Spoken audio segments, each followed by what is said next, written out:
Cool. We can go ahead and kick things off. Hi, everybody. Welcome to our career coach panel. I'm super excited to have all of you here to learn from some of the best climate career coaches out there. My name is Natalie Lavery. I head up marketing for Climate People. I'm going to be behind the scenes a little bit answering questions in the chat. So yeah, we're super excited to have all of you. I'm going to let Radhika, who's moderating this panel, introduce it a little bit more. But yeah, just wanted to say welcome and thank you again to all of you for sharing your expertise with us today. Over to you, Radhika. Awesome. Yeah, thank you so much, Natalie. Welcome everyone. So excited to have so many people here. Thank you so much for your interest, not only in working in climate, but your interest in working with a coach and kind of getting help along the way. So today's panel, I have these amazing climate career coaches here today.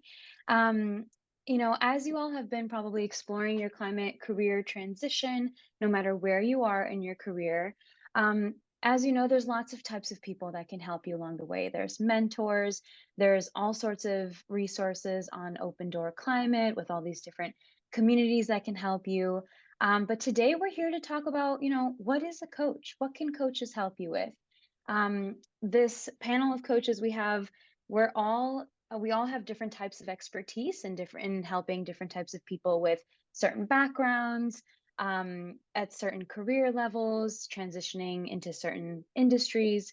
So today we're just here to talk about our different levels of expertise that we have, different success stories that we have, people that we've helped move into climate at different levels in their careers, and to help you find motivation as you move into your own climate career, job search strategy, and transition strategy in general. So my name is Radhika. I'm a climate career coach. I'm here to moderate, but I'd love to hand it over to our panelists to just briefly introduce yourself, tell us a little bit about you, why climate, why coaching, and also what your coaching niche is. So Sharmila, let's start with you. Thank you, Radhika. Before I get started, I just want to send a big thank you to those who put together Climate Week, Climate People, Terradu, and all the other sponsors. Thank you, Natalie Levy, for really supporting us and coordinating. And a big thank you to my fellow panelists, Chris and Lisa. It's awesome to share this space with you. And Radhika, it's so great to connect with you. And thank you for moderating us today. So I'm the founder of Green Lens Consulting. And I split my time between consulting companies and ESG strategies and zero waste initiatives and career coaching. And the reason I chose to specifically work in the climate space is because I've been in this field for the past 14 years. And I too made a career pivot into this space back in 2004. So I know what it's like to have to kind of restructure your career strategy and get clear on what are some of the transferable skills you bring, what are your interests, what are the impacts you want to make, and kind of revamp and revise your resume to speak to those. Now that I'm on the other side of things and I'm supporting companies to build out their climate teams, I have an understanding of what they're looking for in terms of skills and experience. So if I were to distill just kind of what I do as a coach, I would say that I help my clients get really clear on some of the transferable skills they bring, what their interests are, what really brings them joy, and then help them shape a nice, authentic, cohesive brand to speak to their career pivot. Amazing, thank you. Lisa, how about you next? Sure. Hi, everyone. I'm Lisa Yee-Litzenberg, and I founded Green Career Advisor. Prior to that, I spent 10 years leading the graduate career office at University of Michigan School for Environment and Sustainability. So I've helped students across many disciplines: science, policy, engineering, law, urban planning, landscape architecture, lots of different fields, get careers in the green space and climate as well. And then I also have 12 years of experience working at National Wildlife Federation, doing direct conservation work on endangered species, Great Lakes work, and policy and advocacy work. So I also had a career change, like Sharmila. And so that's something that I bring, as well as, carrying the hat of former person at National Wildlife Federation, where I served on many hiring teams. So seeing what makes a strong application, strong interviews, those sorts of things I bring to my coaching practice. Kind of two buckets I work in are helping people find their green career niche and in climate space as well, and then helping people execute on the job search. So that's kind of the two problem areas I often see. What kind of careers are out there, and what's a match for me? And then, oh, or maybe I know and I'm having trouble getting in there. So why climate? Just, of course, most compelling issue. We need all hands on deck here. And so excited to see all of you here today. I'm also a trained climate reality leader. So this is a deeply personal issue to me as well. And then coaching, I got into that because I saw that a lot of people weren't getting jobs in the green space. And when I finished at University of Michigan, 3 decades ago, one of my faculty members I would run into would always say, "Oh, Lisa, one of our few graduates who got a job in the green space." And I was horrified.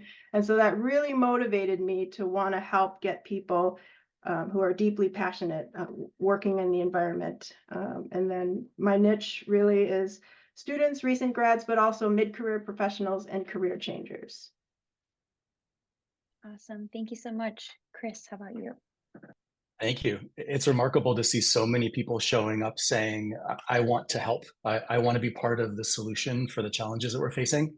I wish that I could say that I had the same intention when I started working in climate a little bit over a decade ago, but I actually kind of stumbled into it. It was more of an intellectual exercise for me. I was working at Google in corporate communications, and Apple recruited me. They were bringing together their environmental communications and supply chain human rights communications into one director level role. And they identified me, and I said, I have no idea how to do that, but I can learn, I'll figure it out. And wow, am I glad that I did, because it really changed the course of my life. And in the process of doing that work, I had a few pivots along the way. I ended up shifting from the communications team to work for the Environment Policy and Social Initiatives team, which was led by the former administrator of the Environmental Protection Agency, Lisa Jackson, at Apple. And I was her director of strategy and engagement, overseeing campaigns and programs that millions of Apple customers and employees got to experience. So in that role, I got to do sustainability work. I got to be a hiring manager for people who were interested both inside of Apple and outside of Apple in doing that work. And then I burned out really badly, and I ended up leaving. And after I left, I became a coach. And part of the reason why is because I recognized how easy it can be to give so much of ourselves to this work that we actually have nothing left. So bringing all of your skills and strengths and passion into this work is really important. So many people I know who lead sustainability work are willing to give so much. And also, it's smart strategy to manage your energy really skillfully. So that's an important part of the work that I do with them as well, so that we can really bring the best of ourselves to this. I do sometimes help people with career transition. The primary focus of my work is supporting sustainability leaders and their teams to help them achieve what they have set out to do. They've set really bold, ambitious goals. A lot of them circle around the year 2030, so it's creeping up fast. And we help them be more successful in what they do, and also find more ease and creativity and collaboration in it. So it's gone from a kind of interesting career transition, intellectual exercise, to something that is deeply passionate for me. And I can't imagine doing anything else but serving climate folks. So I'm so glad to be here with all of you. Amazing. Thank you so much. I'm watching the numbers go up. We have 360 people here with us. So excited. Again, thank you everyone for joining. Super quick, my intro. I'm also a climate career coach. I've spent the last decade working in technology, specifically in government, nonprofits, and impact-focused startups. I pivoted into climate, started working in climate about 3 years ago. My last role in government had me working on climate challenges. I worked with EPA, Department of Energy, and a few other organizations like that. And also, similarly to Chris, burned out in the work that I was doing, and found coaching and found environmental work to be very healing for myself and my own journey. So in the last 2 years, I launched my own coaching and consulting business called Sathe Studio. And in the last year alone, I've taught and coached around 300 people on how to transition into the climate space. I kind of work with people at all career levels from all different industries, transitioning and looking to transition into climate. And I have a 4-part coaching process that focuses on learning, building, networking, and then applying. And I help people apply all of those things into having highly effective and strategic job searches into climate. So super excited to be here with everyone today. And I'd love to open the discussion here really with asking all the coaches here, what is one of the most common problems or challenges that you work through with your clients? And what's a solution that you have recommended or that you've seen work for your clients? Lisa, we can start with you. You're muted. Oops, forgot about that, sorry. I work with a lot of people who are career changers or sometimes facing other challenges. Maybe they didn't work at a position for, maybe they worked at positions for less than a year, or they have gaps in their resume, things like that. So I do a lot of work to help people tell their career story, which I think is very, very important. It's often the time when people get overlooked by employers, because employers, if they don't understand what your career story is, that equals risk. So if they don't understand why you want to work in climate and what skills you're bringing to the table, you can often get overlooked. So I do a lot of work with clients to kind of pull out their career story and make it compelling in a way that they can connect with the employer, and so they will not get overlooked in the application process or when speaking with employers. Very cool. Sharmila, I know you mentioned you do some storytelling work as well, but yeah, how do you kind of coach people through telling their stories as well? Yeah, and I agree with Lisa. It's like, this idea of really being able to share your story of why you're in this, in this pivot. And when companies are looking to hire a candidate, they're kind of looking at a couple different things. And some of the 2 main points are that you've actually really thought about this pivot and you are applying for this role because it interests you, and it's not just like one of the hundreds of applications that you fill out. So really authentically sharing like what has been your journey to this point, why you're here, kind of answering the questions, why you, why now, why this role. That's what I suggest when looking at your cover letter.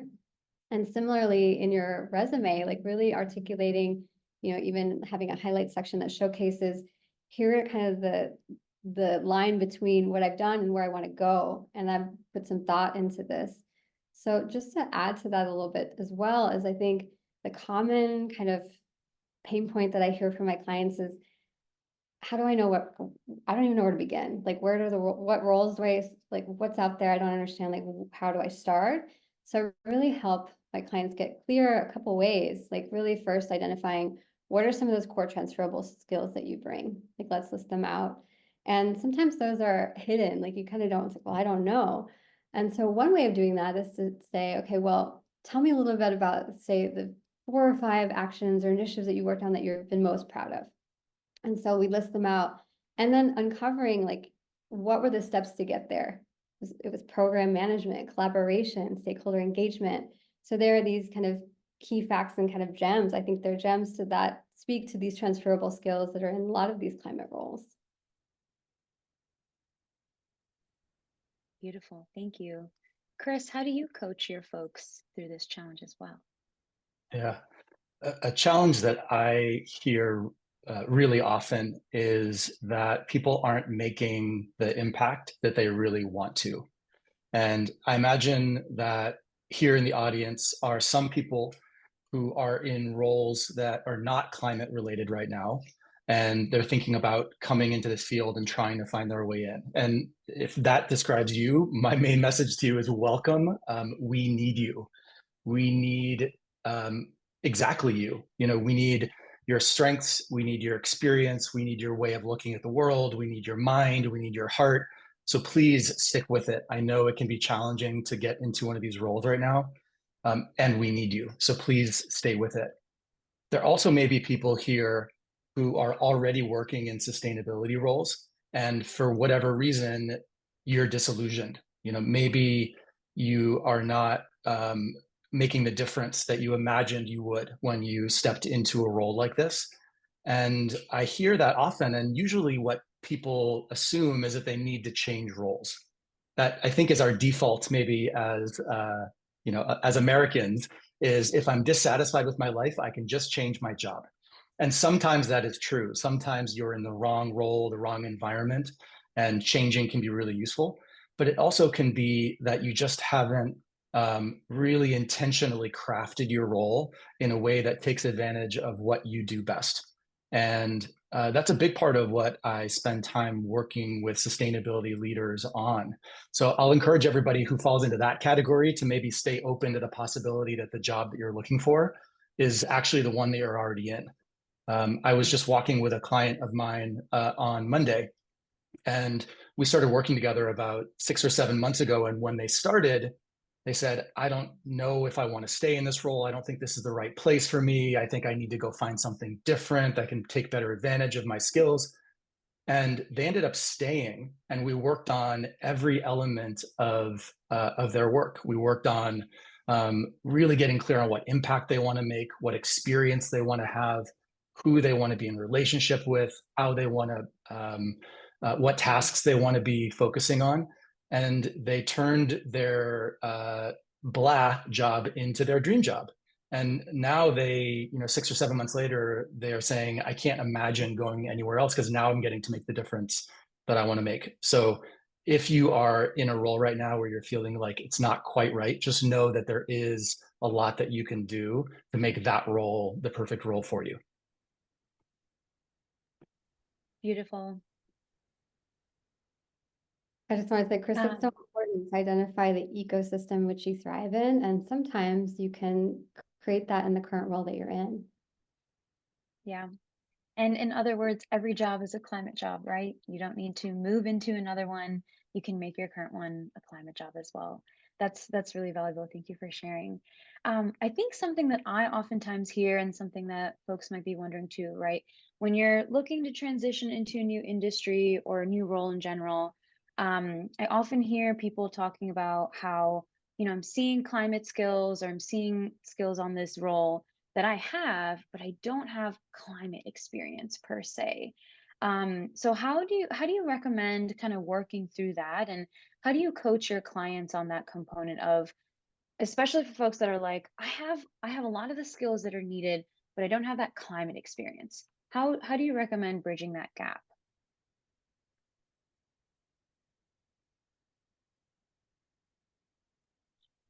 I can jump in. So I work with a lot of folks that are at different phases of their kind of climate career. And for those who are starting out, we first start out with, I have a design background, so my methodology is a bit like design thinking. So we start with that exploration phase to get clear.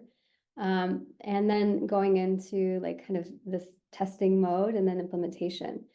So when looking at a space, if you've identified kind of the impacts you want to make, I suggest you surround yourself with all the information that you possibly can. So to give you an example, I myself, was working as a consultant. I was like working on with companies to help them define their 5 to 10 year sustainability action plans. And so I was working on initiatives around energy, waste, water, behavior change, supply chain. And I decided at some point, like I wanted to hone in on an area and find my niche, and that was zero waste. But before I decided to just jump in and get a certification, I wanted to really make sure that that was the field I was really interested in. So I decided to join NCRA, which is the Northern California Recycling Board. And I would join their monthly calls and I would just listen. And I learned so much from those calls, hearing about what were the like key initiatives folks were working on, how do policies affect this, what were the pain points, what were these zero waste plans that companies were putting together. And that coupled with doing some waste audits, I found that this was really truly what I wanted to do. So when I'm working with my clients, I advise them to also kind of surround themselves with the resources, the tools, the people who are leading the way in these areas, and to learn as much as they can. You can build credibility a couple different ways. One is going out there and, getting a degree. You can go, there's multiple certifications and things, but really getting clear on what are those gaps you want to fill. Secondly, surrounding yourself with this information, learning about what it means, having an on-the-ground approach. And I think like utilizing some of these opportunities can really help you grow and understand like kind of what you want to do in this field. Even if you don't have the experience, you can build the experience by, say, volunteering or putting yourself in the position to where you're learning a lot about what is timely in the field.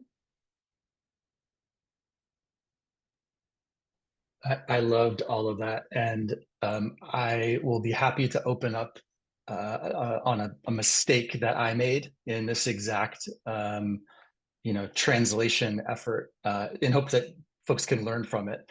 So I was working as a journalist. I thought I was going to be a journalist for the rest of my life. I went to grad school for journalism. I worked at the New York Times and the Boston Globe and the Los Angeles Times.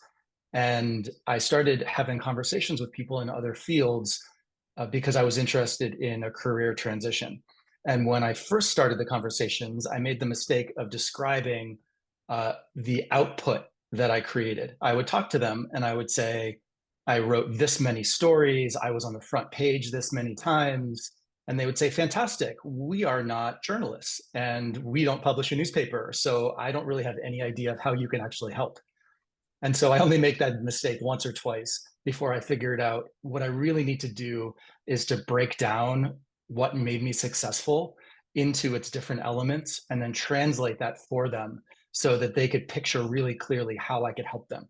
And so I was able to say, I would go in and I would ask a lot of very curious questions. I would digest a ton of information quickly. I would try to make sense of it. I would put it into really clear language and reflect it back to make sure that I've got it right. And when I did that, people would understand the subject matter much better. And when I did that, they said, oh, now I understand how you can help. And that kind of core of what I did ended up guiding the rest of my career. And it's at the heart of what I got to do when I was a journalist, when I was in communications, when I was a sustainability director, and now as a coach and consultant and facilitator, I get to do that same thing. So really understanding what they do, what they need, and how you can take what you already bring and apply that to it. It lets them picture it really clearly without having them make those extra leaps of imagination.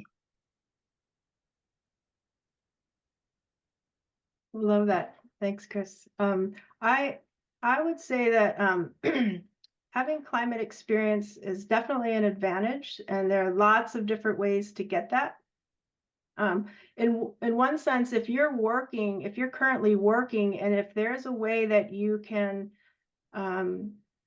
infuse some climate action work into your job, that's huge. So, employers will value kind of in order. Typically, they like paid work. They're going to take that the most seriously. And then, volunteer work is important as well. But just having a paid experience on your resume where you can add a bullet or two that talks a little bit about the climate work that you've done, that's really compelling. So we're putting together a resource sheet that all of you will get afterwards with a lot of resources. And one that is on there that I want to refer you to is the Job Function Climate Action Guides. Project Drawdown has done a fantastic job of creating guides for people in some of the most common roles like HR, finance, all different roles that you might be in a company job, perhaps. And then what you can do within those roles to make an impact on climate. So that will be a very good guide for many of you. I also work with my clients. I have created also, this will be on the resource list, but a climate upskilling resource list. So this is like a compilation. It's a work in progress, but it's a listing of climate change degrees, certificate programs, fellowship programs like Terra.do's program, 12-week program to give you climate knowledge and project experience. Climate Base has a similar one. I will say that project-based experience is highly valued by employers. So if they can see work you've done, hands-on projects, those are very compelling. And I think both of those programs do offer a project component to their programs. And as Sharmila also said, volunteering, that's huge. If you can create an opportunity, you might be able to pitch a project to a dream employer of yours that you'd like to work for, and maybe think about the skills that you could bring. So if it's a climate organization, what are the skills that you could bring? What are some of the products or things that you've produced? Research, maybe research white papers, maybe website content, whatever it might be. You might be able to pitch a project idea, a volunteer project idea, and be able to put that on your resume. So those are my thoughts. Yeah, thank you. And as you all were speaking to, I was just thinking I just put in the chat, these are a few, oftentimes we're looking at job boards and we're like, oh, these are all full-time roles. And that's kind of what folks are, that's maybe what some people are going towards, but not everyone also wants a full-time job. I've spoken to people that want to go the consulting route, or maybe start off, trying out climate by stepping into like a fractional role. So I just dropped a few job boards in the chat that are specifically for finding fractional work or freelance work. And definitely want to echo what Lisa said is you can also pitch new projects. Like you can go to companies, you can go to organizations, you can go to organizations in your backyard. Don't forget about communities, nonprofits that have been doing environmental work in your community, probably for decades. Like they're also probably always looking for help, and your skills are definitely needed and applicable there as well. Another question I have for everyone here, let's maybe talk about networking, right? Like everyone here is doing a great job of networking. I'm seeing all the LinkedIns getting shared, people making connections already. And I think some of the events that we're seeing through Climate Career Week, right, focus on networking as well. There's some data that says, sometimes up to 70% of jobs are filled through networking and connections, not even through just applying to them directly. So how do you, as a coach, what do you recommend for networking in the climate space, but also how do you coach your clients through effective networking strategies that actually help them see results? I'm happy to start. One of the counterintuitive things about networking that I've learned over time is that the more specific you are, the more likely people are going to be able to help you. Often we think that the best thing we can do is to be super broad. And I did that, again, another mistake I made. I did that when I first started my coaching practice about 6 years ago. And I worked with a lot of different kinds of leaders. And I learned from each one of them, and I learned about what I like and what I don't like and what brings out the best in me. And what I've come to understand is that the best way that people can be of service to me is for me to tell them exactly what I'm looking for. So it's one thing for you to go to your network and say, I'm looking for an environmental role. And it's another thing for you to say, I'm looking for a role at a Series A startup that focuses on biodiversity or nature-based solutions. And the role that I'm looking for is this rather than this. And this is the specific kind of culture and work environment that I'm looking for, because then that lets everybody's sort of internal algorithms start to work on your behalf.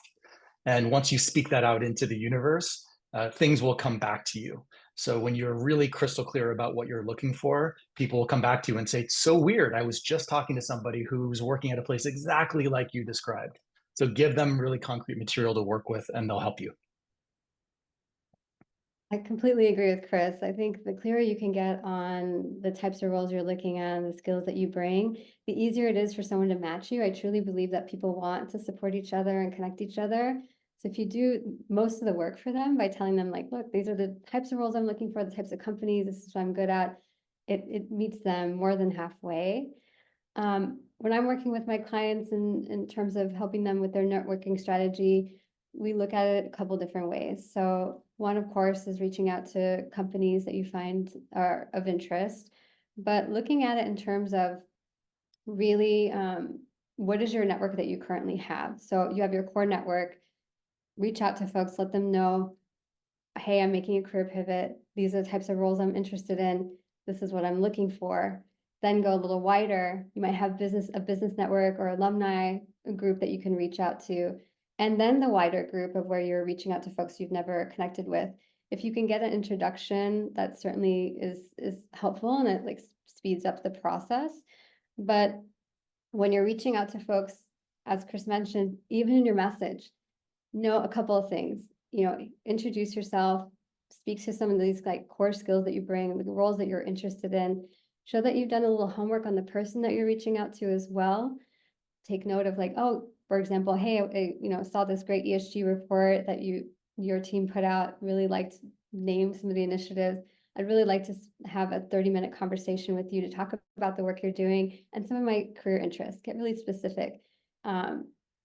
Note that you want to have 30 minutes, and even take the liberty of like saying, here are some days and times that work best for me. What works for you? So make it as easy as possible for them. Networking also happens on LinkedIn. We can utilize it so much to reach out to folks, but you can also showcase your skills and experience by reposting things on LinkedIn, and showcasing what interests you, your knowledge base, maybe your methodology. So really utilizing LinkedIn can be a great networking tool as well. Great stuff. I agree very much. A couple other things I would say. I talked to my clients about networking as kind of like, what is networking? It really should be seen as like building effective relationships over time, right? Many of us will think about maybe doing an informational interview, but then what, right? I get that question all the time. Okay, I've had my informational interview. Now what do I do? Right. So it's very important to keep those relationships going. And so I often coach clients on strategies to keep those relationships going. So little things like, of course, connecting with them on LinkedIn, and LinkedIn will tell you when it's so-and-so's birthday, right? Or they got a promotion, little things, but big things to them. If you recognize, take a minute to wish them happy birthday, congratulations on a promotion, that sort of thing. And then maybe you let them know about something you followed up on. You had a conversation, they said, read this book or watch this webinar or talk to so-and-so, and maybe you followed up on one of those things. I think it's tremendously important to be able to then go back to those folks that you've talked with and let them know, thank you so much for suggesting I speak with so-and-so. We had a great conversation. They're circulating my resume. Thank you so much. That was really fantastic. So now they see that you take their advice seriously and they want to help you even more. But it's also understanding when you can leverage your network. So it should be thinking about opportunities. How can these people that you've worked a long time to cultivate these relationships with, how can they help you? So at any point where there's a decision-making point, they can be helpful, or they might be the ones to tell you about a job opportunity that's coming up at their company, or maybe they can refer you in if you apply to a job and go back to your networking contacts and say, I just applied to this job. Would you be willing to encourage the hiring manager to take a peek at my application? I just did that for my daughter. She applied for an internship. I think she's on the call, so I'm laughing. But those are things that you can do. So knowing when to leverage them.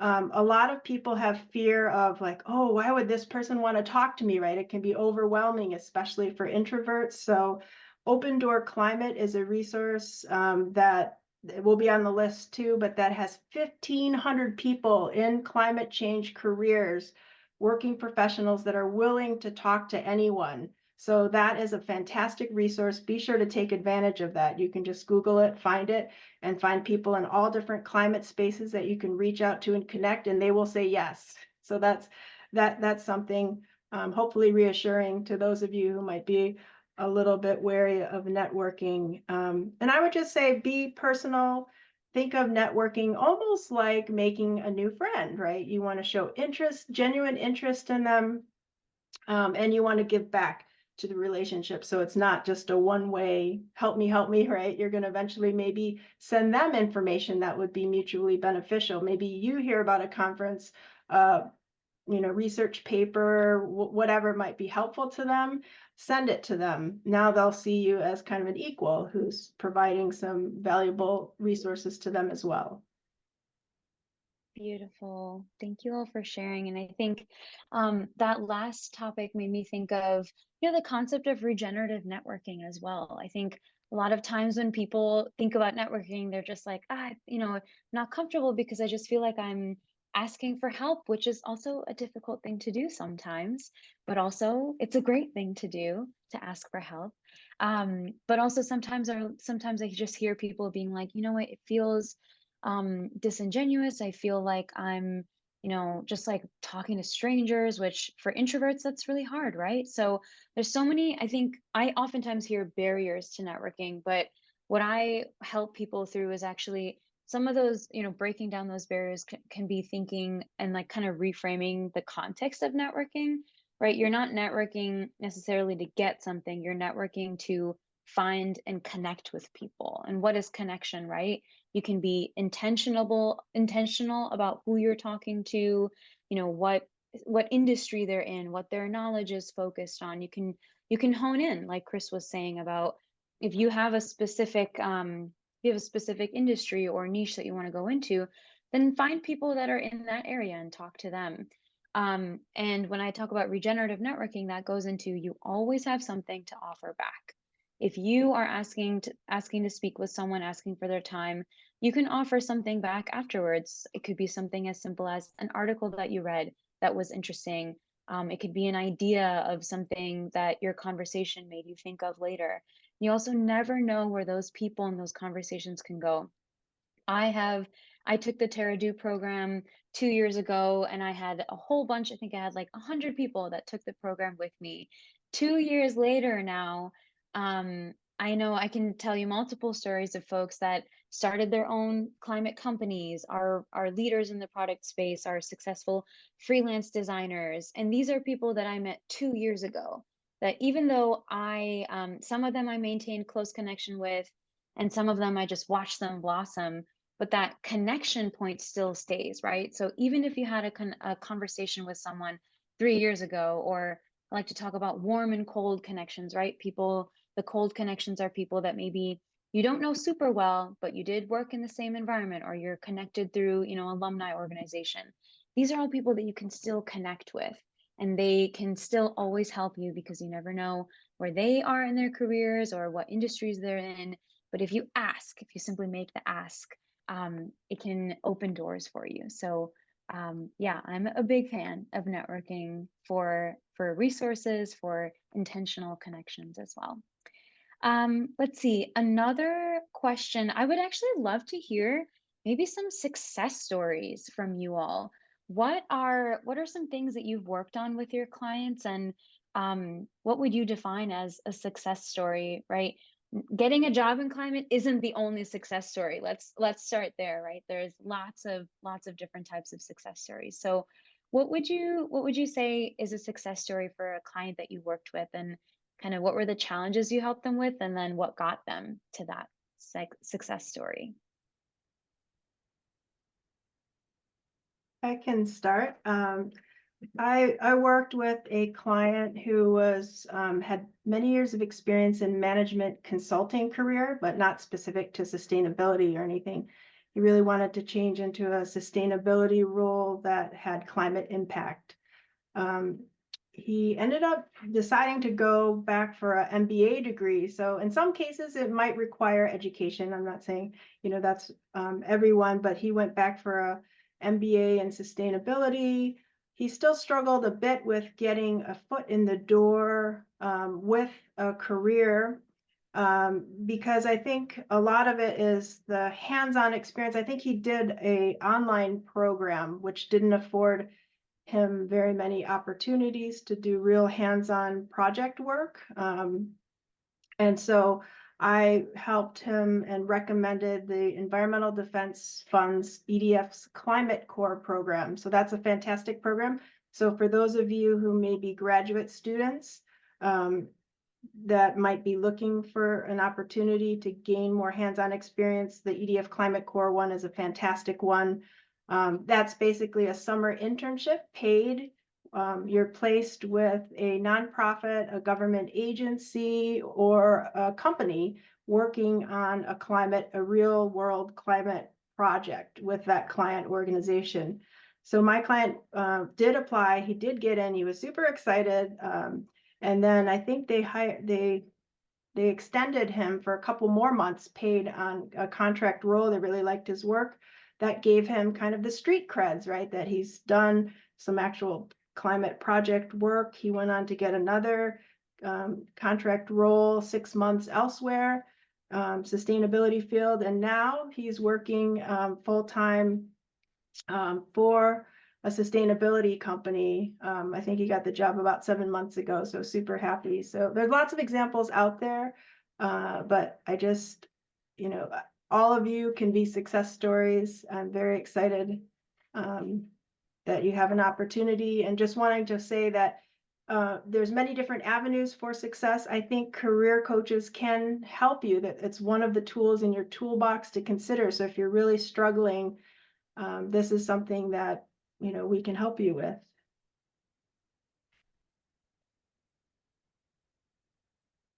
I can go next. I have a success story to share. I think getting clear is success in my mind too, is like really like coming to that a bit of a eureka moment. It's like, oh, these are the impacts I want to make. This is what I want to do.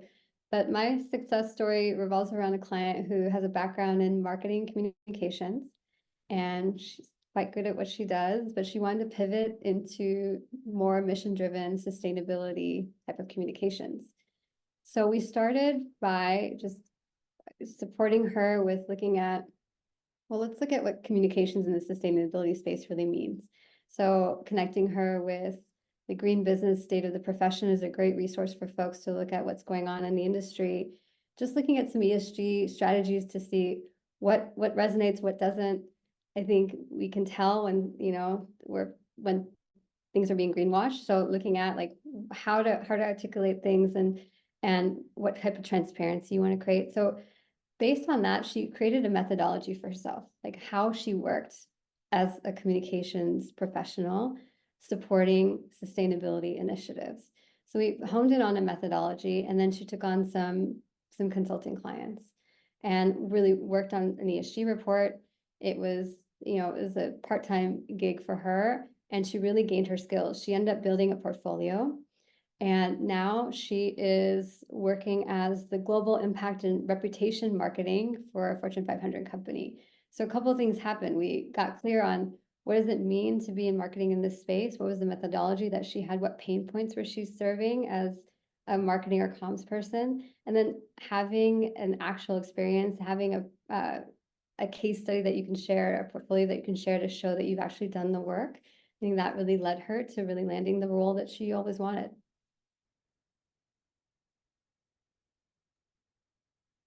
I think I've shared 2 success stories already. There's the client who I worked with who stayed in the role and made it their dream job. And the second one is me. I was a success story in not only finding my way into a climate role, but continuing to make it, to keep it at the heart of everything that I do. My whole coaching and consulting practice is really built around supporting the people who are leading this work, because I need them to be successful. Maybe a quick idea that I'll share that helps contribute to success stories along the way is the idea of essence. We hear a lot of conversations about transferable skills, and transferable skills are really important. What's also really important is transferable essence. How do you get to be when you are just naturally showing up at your absolute best and adding value to the world? And how can you bring that into whatever role that is that you're doing next? And so when I described the kind of core of what I've been able to do in communications and journalism and coaching, what I was really describing is, is my essence. Really, when I am just sort of naturally showing up at my best, that's what it's like. And that's the impact that it has. So with all of my clients, we spend time in the beginning of our coaching engagements getting really clear on what their unique essence is. What is it that they do best? What is it that comes so easily and naturally to them that often they don't even notice it because they're like, isn't everybody like this? And the answer is no, there's something really special about you. And so it can be useful to have a coach and friends and colleagues contribute to your own self-awareness so that you can understand, oh yeah, I do this really well. This is something special about the way that I show up. And you can bring that into all of your conversations as you are out there looking for your next role.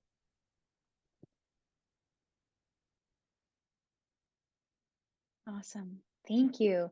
So we've got just about 15 minutes left. I'm seeing some questions coming through in the chat already, so maybe we can take a few questions there. If you have burning questions for the panelists, please feel free to drop them in the chat. I'll take a look at them.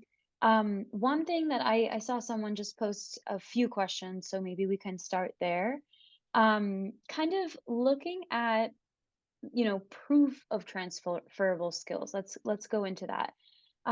So I think we all have talked about how to talk about your transferable skills, how to tell your skills, tell the story. But this person is asking, how do you do this unless you are already getting an interview? So how do you demonstrate those transferable skills to a hiring manager when you're still trying to get to that interview? So this could go into your resume. Certainly, this is maybe a little bit of networking. But if anyone has thoughts on that, open to that. My maybe 2 cents to kick us off on that question is, definitely it kind of goes into the story that you're telling, but to me, this is a real like resume component here. How are you there's two parts of it. Number one, how are you quantifying what you've done? Like, how are you describing the work that you've done, the outcomes that it had, but also what role you played on the team or on the project, really making sure you're getting specific with that on your resume. But second to this, to me, this is also networking. Like, when you're applying to these jobs, are you also reaching out to a hiring manager on LinkedIn and sending them a quick note to say, quick pitch of who you are and why you're applying for that role? Or are you networking with people that work at the company that you're interested in working with, having those conversations, telling your story in that way so that they can also advocate for you when you apply for that job and kind of help your resume move up that way as well. So I think it's two-part of like getting really specific with the outcomes and the work that you've done on your resume, and then also having those conversations through networking as well. But would anyone else here have suggestions on how to prove your transferable skills kind of before the interview stage? I can jump in. I agree with resume, but also cover letters are good places to do that. I want to point to one resource. This will also be on your resource sheet, but I had created a universal job skill list. When I first started at the career office at University of Michigan, I thought, what do my students need to be competitive in environmental sustainability roles? And I did a bunch of research on hundreds of different green jobs across all different sectors and pulled out kind of 7 of the most common skill sets that I saw across all of these jobs. So that resource may be very helpful to some of you. Things like communication skills, working in multidisciplinary teams, management skills, perhaps organizational skills, interpersonal skills.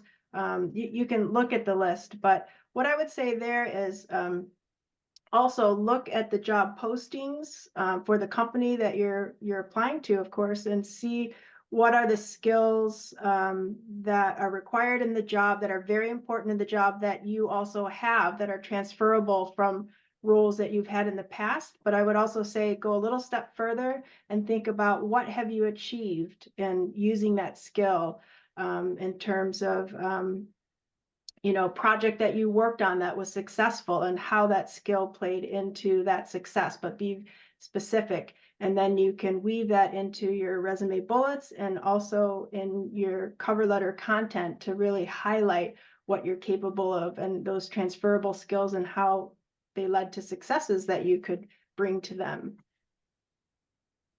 Yeah, and just to add to that, when looking at like applying for a role, I have a methodology around it, but essentially looking at like what are some of those core skills that you bring, that's part of your essence to speak to what Chris spoke to earlier. So these core skills that you have, can you share an example on your resume? Can you share a couple examples on your resume? Have an example in your cover letter. I see this a lot where folks are writing a cover letter and they speak to, maybe they bullet the skills that they have, where it's program management, communication, strategy. But if you don't share an example, I want to ground all of those statements into an example, and it helps me hear a little bit more about what you're like in action. So anytime you can share an example, one example in your cover letter, that's great. And then also in your LinkedIn, if you've identified some of these core skills that you bring, these are the things that you really enjoy doing as well. And these are also the things that people comment on your ability to do. You often find someone at work coming to you or in your personal life coming to you to get to help you get really organized, or that you're a great listener, or that you're able to really distill complex data or information and synthesize it for an audience. These are the things that you bring to the table. So then how can you showcase those on your LinkedIn? Certainly you can put it in your about section, but another way of doing that is posting about like your methodology, reposting something that you see that's of interest and kind of sharing a bit more about your thought process around this. So there are a couple of ways to kind of set up your brand, so to speak. So when it's time to apply for a role, you've got a lot of things going for you. You've got this resume that speaks to those core skills, the cover letter that shares examples, and a LinkedIn profile that also supports all of those skills as well. I just want to also say, this isn't for me, and I'll speak for myself, that getting into this climate field wasn't a linear process by any means. I can actually say I worked for the circus. I worked for Cirque du Soleil. Like, I've had kind of a twisty, turny career journey myself. And I think it's important to remember that if you're like, oh, wow, well, you're never getting a late start. It's not linear. We need you in these roles. And so I think it's, really important to identify some of these essence factors that you bring, because we need those in the field. I host a series called Greenland Stories, where folks share their career stories. I've not once heard of a very linear path into the field. Beautiful. Since Chris, Sharmila just mentioned, yeah, sorry. The You last have a question question that we have, since we have just a few minutes left, and maybe you can kick us off with it. There's two questions that came up on burnout in particular, and I thought they were both really amazing. One is, any advice to make sure, or any advice to find a role that doesn't result in burnout? How do you manage that?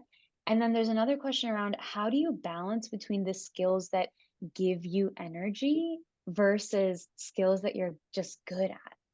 I thought that was a really, really good question. I think it maybe ties into the burnout there. So yeah, Chris, over to you. Yeah, this is a topic that I spend a lot of time thinking about and talking to people about. I've run sessions for GreenBiz, and I wrote a column for GreenBiz for a year called Sustainable You about this topic of how we maintain our energy to do this work. And there's a deep irony in this, which is that when I was at Apple, I walked around every day talking about sustainability. I talked about corporate sustainability. I talked about planetary sustainability. And I totally forgot to apply that to myself and to maintain my own personal sustainability. And that's really common.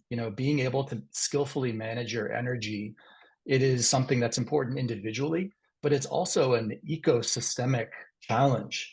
Team leaders are responsible for maintaining a culture of resilience. Because why do we think that somehow we can create these resilient systems, resilient businesses, resilient versions of society that we keep talking about in sustainability? Why do we think we can do that from a place of depletion? It just doesn't add up. So this idea is one that always revs me up, because I see it happening so commonly. I wish I had like a simple answer for what we can do. I would maybe break it down and just say, remember that you are part of nature, that you are subject to the same seasons that nature exhibits. You are subject to the same cycles that that the moon creates the tides. All of these things apply to you as well. They apply to me as well. As much as I try to forget it and power through it, I am part of nature. You are part of nature. So listening to your body, listening to your spirit, recognizing what you need is really important. And in addition to rest, in addition to finding ways to step back from the hard work, it's also really important to connect into the purpose, because as I like to say, purpose is a renewable energy source. When you are connected into purpose, you feel much more energized. And I talk to people who get into sustainability because they love nature. And I say, how do you spend all your time? And they say, staring at spreadsheets. And I'm like, well, no wonder you're feeling wiped out. Get into the work, find ways to get your hands into the soil or into the trees that you're working to protect. So the more that you can bring the impact of your work close to you, the more nature will fill you up with the energy that you need in order to protect it. Chris, I so relate to that spreadsheet comment. And just to add to that, I was just supporting a client with this yesterday. So the kind of the tactical tool that I use around this is really first identifying your energy zaps and your energy inputs, like what brings you energy, what zaps you. So I also work with a lot of folks who are like, once they get into a role, I help them with their like 30, 60, 90-day plan, especially if they're in leadership positions, because you can get burnt out very quick. You have a lot, all of a sudden you're in this position, you have a lot on your plate. So we look at first identifying those things that take a lot of your energy and structuring your days, your weeks, as much as you can. I know that these curveballs come at us every day, but if you can, like looking at your week ahead, or just say your day, and saying, okay, I know I need to create this presentation deck and really build out this spreadsheet. I'm going to do this in the morning where I'm fresh. I'm going to block out some time in my calendar. And for one client, we call it garden time. We don't put that in her calendar, but she knows it's time for her to go outside to her garden and be with her plants. And so just having that half hour, even if it's 20 minutes or 15 minutes, has just shifted the way she can approach the rest of her day. And even looking at like, I'm not going to, don't schedule a heavy duty meeting if you can on Friday at 3 p.m. or knowing that you might have a deliverable afterwards. So kind of looking at structuring your time, creating these blocks, setting up some boundaries, which is a whole other webinar. But really looking at like, what are these pain points, and like, where am I feeling depleted, and like setting up some structures around it. And I would just quickly add, those are all great points. I would just quickly add that for finding workplaces that will hopefully not burn you out, researching them ahead of time is really critical. So do your homework if you're applying to places. You can do this by, of course, looking at the job posting to assess, does it look like this is like a high demand job? You might be able to glean some of that, but I would also go and try to talk with former or current staff members to assess the work culture. What is that like? Are people working 40 hours, 60 hours, 80 hours? If they work extra hours, do they get flex time off? Look at the company policies to see what sort of vacation time that you get. Are there flexible work schedules? Can you work remotely, 1 or 2 days a week, or is it hybrid, or could you work remotely? All of those things, I think researching ahead of time can be important. I think the other question was about how do you differentiate, like all of us have skills, right? That we're a whole bunch of skills that we're good at. Some of them we love doing and they bring us great joy, and others that we're like, oh my gosh, I can do this, but it's like banging my head against the wall, right? So I would encourage you, when you make your list of top skills, maybe 3 to 5 skills, think of put the ones at the top of your list that bring you the greatest joy. It's not to say that you can completely avoid doing the skills that burn you out, but just make sure they're not at the top of the list, or that you're not applying to jobs where that's, 40, 50, 60% of your job. And that can go a long ways to help you really focus on the skills, I would say, that bring you joy when you look for that in job postings. Beautiful. Thank you so much. Well, I think we are at the end of our time. I was going to say, like, if you had one last thing to share in terms of piece of wisdom, really in like 15 seconds, I don't know, what would each of you say? One final piece of wisdom. I'll just jump in and say, don't give up. We need all of you. Climate change is huge issue. We need all of you working on this. I'll just say Michael Jordan never made his varsity basketball team. I think it was his sophomore year he tried out, but he did not give up, and he became the best basketball player on this planet, as far as I'm concerned. But that's all of you. Don't give up. You can become the best climate change person on this planet. Just don't give up. We need you. I agree. Don't give up. And if you have an interest in this field, explore it. Take the time. And you've got coaches here to help you. My last piece of advice is to do whatever you can to show up with optimism and positivity in every conversation you have. It's normal to feel frustration, especially if you're not landing the role. And also, if the people you're talking with feel that frustration, that'll have an impact on them. So read books like, well, you can't read it, but Not Too Late by Rebecca Solnit. Fill yourself up with positivity and spread that great energy. And people will say, I want you to spend time with me. And so they'll find roles for you. Beautiful. My last 2 cents on this is that the climate crisis is real. It's happening right now. It's happening in the past. It's happening in the future. And because of that urgency, we all feel the need to speed up, to do everything as fast as we can. That urgency is there. But I posted an essay by Bayo Okomolafe. I highly recommend everyone to read it, but also encourage you. The times are urgent. You are allowed to slow down. You're allowed to slow down. Think about the decisions you need to make. Think about the things you enjoy. Think about the energy, the things that suck your energy, the things that bring you joy. You can reorient yourself towards those things, and you're allowed to take the time to do that. So thank you so much for joining us. Natalie, thank you for having us and hosting us here. Thank you for joining Climate Career Week. There's so many other events happening, so be sure to go to those. You will receive an email right after this that has links to connecting with all of us, our LinkedIns, emails, coaching websites, as well as a variety of resources for the climate career shift. Lots of the resources that we talked about today are in that email as well. So thank you so much. Natalie, anything you want to share?